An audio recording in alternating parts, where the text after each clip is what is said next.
Chain stitch is one of the essential basic embroidery stitches. Here it is in the Modern Needle book, and here's a nice curved example of it on my star sample.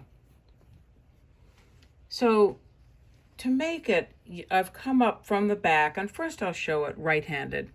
I've placed my needle in right where the thread came out, and I'm going to push the needle in flat across the fabric and leave the needle in. Do not pull it all the way through. Now I'm going to loop it left to right. And see, this stitch is a closed loop, so you always have to keep track of your loop. Now I can keep control of how I'm stitching.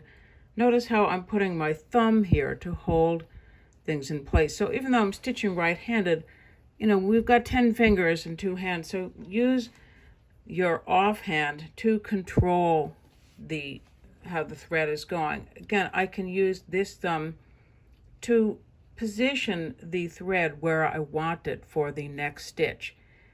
And see how I'm holding the needle in my right hand in a way. I'm not grabbing it from the top. I'm kind of pushing it this way into the fabric. So think about how you're holding the needle with your fingers.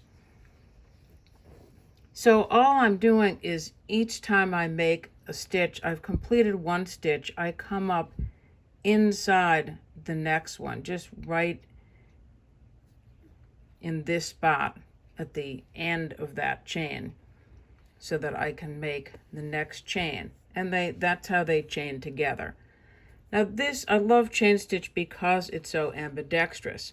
So if I want to stitch with my left hand, it's going to be more natural. Now my right hand is my offhand, so it's going to be more natural to use the thumb of my right hand to hold the thread off to the right and to wrap it under this way, hold it in position there. Now I'm making this seem like a stitch that takes a really long time.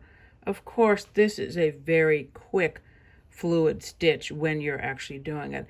Now when you've completed the line of chains, you simply sink your needle down close to the end.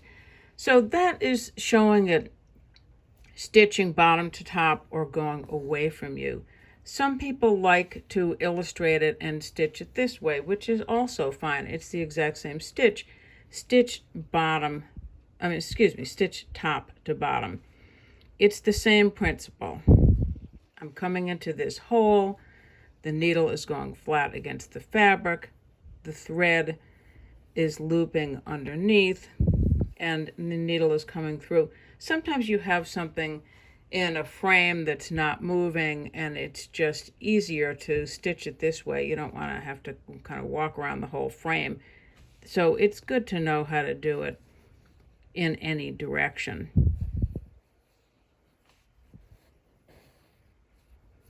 So those are the basics of how to make it both right and left-handed. And one of the things that's nice about it is that it's so adaptable. Here's the kind of bigger size stitch, but with the same size 8 pearl cotton that I was just using, I can take like a tiny little bite into the fabric and get a very nice texture with it. You can also, I can get like a denser, closer, more of a petite look.